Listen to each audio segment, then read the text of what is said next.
അതിലേക്ക് നമുക്ക് ആദ്യം പെരുംജീരകം ഇട്ട് കൊടുക്കാം.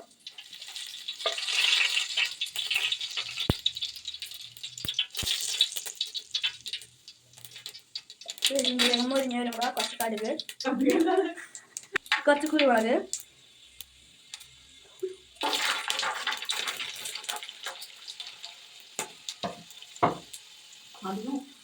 അതിനുശേഷം ഇഞ്ചി വെളുത്തുള്ളി, പച്ചമുളക്, പിന്നെ ഒരു ബൗൾ സവോള എടുത്തിട്ടുണ്ട്. അതും കൂടി സമയത്ത് എടുക്കാം. സവോള ഉള്ളിയോ എടുക്കാം.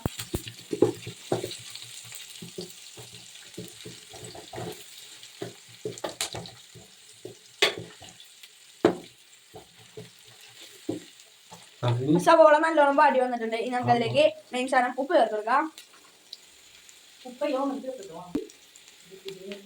ഉപ്പ് ഇത്തിരി ചേർക്കണുള്ളൂ. പക്ഷെ കാച്ചിങ്ങയിൽ ഇട്ടിട്ടുള്ളതുകൊണ്ട് ഉപ്പ് ഇത്തിരി ചേർക്കണുള്ളൂ. ഒരു 5 ടീസ്പൂൺ അതൊന്നും വേണ്ട തന്നെ വെറുതെ വേണം. ഇനി നമുക്കതിലേക്ക് മഞ്ഞപ്പൊടിയും കാച്ചിങ്ങയിൽ ചേർത്തിട്ടുണ്ട്. അതുകൊണ്ട് ഇതും കുറച്ചിട്ടുള്ളൂ.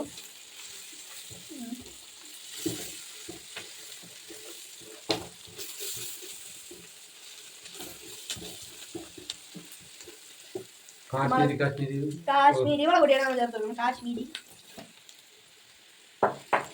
അതും കൂടി എല്ലാം കൂടി ഒന്ന് ഇളക്കി യോജിപ്പിച്ചിട്ട് ശരിക്കുള്ള മെയിൻ സാധനം ചേർക്കാൻ പോകും.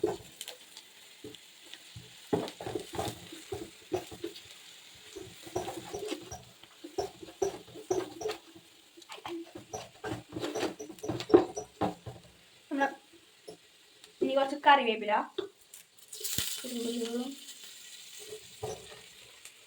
ഞങ്ങൾ മെയിൻ സാധനം കാച്ചിങ്ങാണ് ചേർക്കാൻ പോകുന്നത്. ചേർത്തു.